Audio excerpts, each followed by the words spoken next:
history as a mirror. Are you studying history? Are you studying the past? Are you studying what actually happened? Or are you studying the author of the history book you're reading? Or are you studying the teacher? In my class, are you studying actually what happened in the past, or are you studying Mr. Bills? And that's an important question to ask. Presentism is the idea where the historian puts too much of themselves into the past, or puts too much of the current day political atmosphere or cultural atmosphere into the past. Um, I teach that presentism is bad. You should not distort the past that way. The past actually existed. The past is real. It's there. Okay, it happened. Okay, and so if you take your too much of yourself and your biases, and the current day society's biases, and you go put it on the past, that distorts the past. It makes the past not real. It turns the past into propaganda for political causes, and so there's plenty of examples of that in today's world. Um, And so history is a mirror.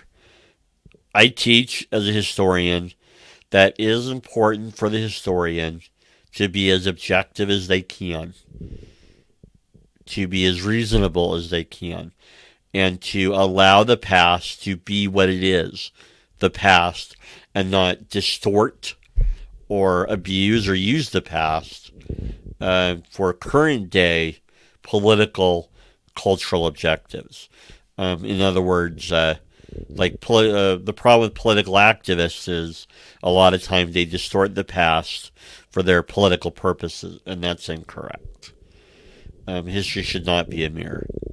History should be You should be studying the actual past, not Mr. Bills. There's a couple of examples of this. The founding fathers and religion. Go do this experiment. Go check out in the library. Go check out 20 books on our founding fathers, the roughly 60 men who signed either the Declaration of Independence or the U.S. Constitution. Study their views, study their religious views, and then study the authors and the author's religious views. Okay. I'm not kidding. This is what you will find. And if you don't believe me, do the experiment. The more religiously Christian the historian is, the more religiously Christian the founders look. The less religiously Christian the author is, or if the author is hostile to Christianity, guess what? The less religious the founding fathers look. That is an example of history as a mirror. That's an example of presentism, where you take your current day biases and put them on the past. Instead of studying the founding fathers for what they were, you're studying the founding fathers for what you want them to be. You're studying the author rather than the actual past. So our founding fathers and their religious point of view is an excellent example of this idea of history as a mirror. Go read 20 books. The more religiously Christian the author is, the more religiously Christian the founders look. The less religiously Christian, or even if the historians and atheists are hostile to Christianity, guess what?